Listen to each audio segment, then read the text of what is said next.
डाळ बटाटा तर तुम्ही ना किती वेळा बनवलेला असणार, पण या पद्धतीने डाळ बटाटा एकदा नक्की बनवून बघा. नमस्कार, मी सुनीता नन्नवरे आणि सुनीता नन्नवरे या चॅनलमध्ये तुमचं खूप खूप स्वागत आहे.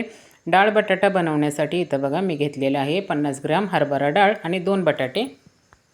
तर इथं बघा अर्धा तास झालेला आहे. आपण ही हरभरा डाळ भिजत घातलेली, मस्त भिजली. नखाने जरी असं थोडंसं नखललं तरी बघा तुटती आहे डाळ, एकदम मस्त भिजलेली आहे. आणि इथं 2 बटाटे असे मोठे मोठेच फोडी करून घेतलेले आहेत. हे बटाटे शिजणार ना तोपर्यंत आपली ही डाळ पण भिजलेली शिजणार. तर असं थोडीशी डाळ भिजवून घ्यायची. 2 बटाटे असे चिरून पाण्यात ठेवलेत. बटाटा कधी पण चिरला ना तर पाण्यात ठेवायचा, म्हणजे काळा पडत नाही. इथे आहे ना गॅसवरती मी कढई ठेवलेली आहे आणि कढईमध्ये टाकलेलं आहे 1 ते 1.5 ग्लास पाणी. पाणी काय गरम वगैरे काय करायची गरज नाही. आता आपण त्याच्यामध्ये टाकूया ही भिजवून घेतलेली हरभरा डाळ आणि हे पाण्यामध्ये चिरून ठेवलेला बटाटा. अशा मस्त फोडी करून घेतलेल्या आहेत. डाळ बटाटा बुडतोय एवढंच पाणी मी इथं टाकलेलं आहे. आता झाकण ठेवूया आणि आपण हे डाळ आणि बटाटा शिजवून घेऊया. आता आपण भाजीला वाटण करायचं आहे आपल्याला. तर वाटणासाठी बघा इथं मी 1 टोमॅटो घेतलं आहे. एकच टाकायचा टोमॅटो. 1 लसूण गड्डी सोलून घेतलेला आहे. थोडंसं सुकं खोबरं असे पातळ काप करून घ्यायचे आणि हिरव्या मिरच्या. आपण हिरव्या वाटणात आहे ना ही भाजी बनवणार आहोत. एकदा तुम्ही ही भाजी करून तर बघा. एवढी पटकन भाजी संपून जाणार ना, मुलांची तर एकदम फेवरेटच होऊन जाते. अशी मस्त भाजी बनवायची आहे आपल्याला. तिथं कोथिंबीर, हिरवी मिरची, 1 टोमॅटो, 1 लसूण गड्डी आणि थोडेसे खोबऱ्याचे काप. आपण हे सर्व वाटून घेऊया. त्या अगोदर आहे ना आपल्याला मिरच्या थोड्याशा भाजून घ्यायच्या. डाळ बटाटा शिजतोय तोपर्यंत आपण मिरची भाजून घेऊ. मिरची धुवून सुकवून घ्यायची अशी थोडीशी. भाजीमध्ये कच्चा वास येतो नाही मिरची भाजली की. थोडीशी अशी भाजून घ्यायची. बघा मिरचीला आहे ना असे डाग पडले पाहिजे. भाजून झालेली आहे. गॅस बंद करूया आणि आपण हे ताटलीमध्ये काढून घेऊया. आपण मिरच्या भाजून घेतलेल्या थोड्याशा थंड झाल्यात बघा. आता टाकूया एका मिक्सरच्या भांड्यामध्ये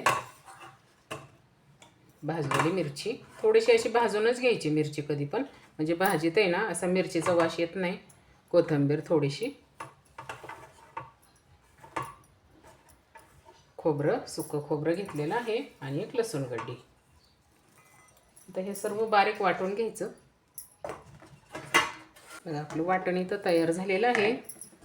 छान सर्व एकत्र वाटून घेतल्यानंतर आपला डाळ बटाटा व्यवस्थित शिजलेलाच असणार आहे. 15 मिनटं झाले असतील मी हे शिजायला ठेवलं होतं. डाळ शिजली का पाहू. बटाटा तर आपला शिजलं बघा. डाळ पण किती पटकन शिजली, छान मऊ शिजलेली आहे डाळ. आणि बटाटा तर शिजतोच पटकन. त्यासाठी डाळ थोडीशी भिजवून घ्यायची म्हणजे पटकन शिजतं. बटाटा पण आपला व्यवस्थित शिजलेला आहे. बटाटा शिजलेला आपण एका भांड्यामध्ये काढून घेऊ. म्हणजे ज्या कढईमध्ये आपण बटाटा शिजायला टाकलं ना डाळ बटाटा, त्याच भांड्यामध्ये आपल्याला भाजी बनवून घेता येईल. आता तुम्हाला जर हे साली जर आवडत असले ना तर तुम्ही असं पण ठेवू शकता. पण मी ह्या बटाट्याच्या साली थोड्याशा काढून घेणार.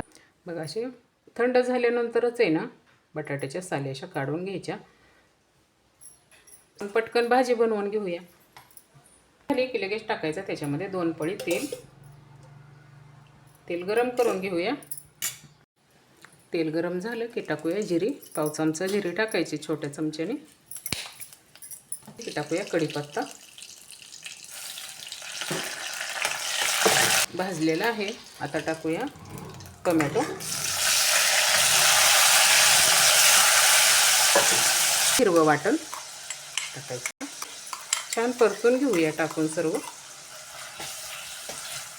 हिरवं वाटण थोडंसं परतते. टाकूया 1 चिमूटभर हिंग. आपण हरभऱ्याची डाळ टाकली ना त्यासाठी थोडासा हिंग टाकायचा. मस्त परतायचं वाटण. वाटणाबरोबर आहे ना आपण टोमॅटो टाकलाय तो पण छान भाजला जाईल. थोडीशी हळद. हळदीने रंग छान येतो भाजीला. आवर्जून टाकावं. तसं पण आपण कुठल्याही भाजीला हळद टाकतो.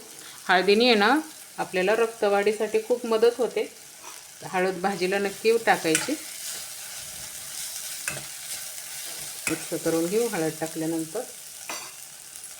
आता टाकूया चवीपुरतं मीठ. आपण वाटण बनवताना मीठ टाकलं नाही, आता भाजीला मीठ टाकायचं इथं. एकदा छान परतून घेऊया. आता आपल्याला त्याच्यामध्ये टाकायचं आहे शेंगदाण्याचा कूट. मी शेंगदाणे का घेतले नाही वाटणामध्ये, शेंगदाण्याचा कूट घरी बनवलेला होता. आपण काय करतो, शेंगदाणे भाजून असं कूट करून ठेवतो ना, तोच मी शेंगदाणे भाजून कूट करून ठेवलेला आहे. 3 ते 4 चमचे टाकायचं. मिक्स करूया. वरून शेंगदाण्याचा कूट टाकलं ना तर भाजी पचपचीत होती. कधी पण असं वाटणामध्येच टाकून छान परतून घ्यायचं व्यवस्थित. सर्व मसाला व्यवस्थित भाजलेला आहे. आता टाकूया आपला हा शिजलेला डाळ बटाटा.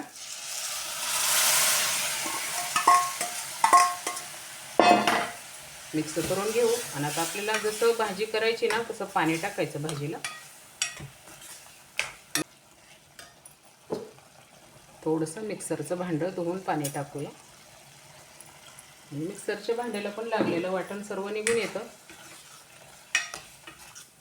थोडासा रस्सा पण करायचा भाजीला. ह्या डाळ पण व्यवस्थित शिजलेली आहे आणि बटाट्याचा जास्त गाळ नाही करायचा. मस्त अशा ह्या बटाट्याच्या फोडी आहे ना, डाळ बटाटा खाताना खूप छान लागतात. थोडंसं मी पाणी टाकणार आहे. भाजी शिजल्यानंतर पण आपली घट्ट होणार आहे.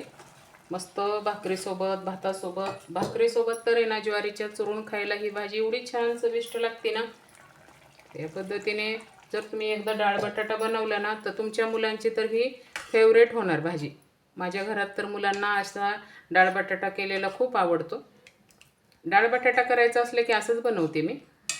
मस्त हिरव्या वाटणातलं बघा डाळ बटाटा आपण बनवलेला आहे. छान अशी भाजी आपण शिजवून घेऊया. शिजल्यानंतर अजून घट्ट होणार आहे. आपल्या आवडीनुसार पाणी टाकायचं. झाकण ठेवून आपण 2 ते 3 मिनटं आता भाजी शिजवून घेऊ व्यवस्थित. 2 ते 3 मिनटं झालेले आहेत. आपण भाजी मस्त शिजवून घेतलेली आहे मीडियम गॅसवरती. गॅस बंद करून टाकूया. भाजी आपण सर्व करून घेऊया. असा मस्त घमघमाट सुटला आहे डाळ बटाटा बनवलेला. नुसतं वासानेच खावीशी वाटणार असं मस्त डाळ बटाटा मी आज तुम्हाला बनवून दाखवलेला आहे. बघा, डाळ बटाटा बनवलेली रेसिपी तुम्हाला कशी वाटली नक्की सांगा. सुनीता नन्नवरे चॅनलला नक्की सबस्क्राईब करा, लाईक करा, शेअर करा आणि तुम्ही एकदा ही रेसिपी नक्की बनवून बघा. भेटूयात पुढच्या रेसिपीला.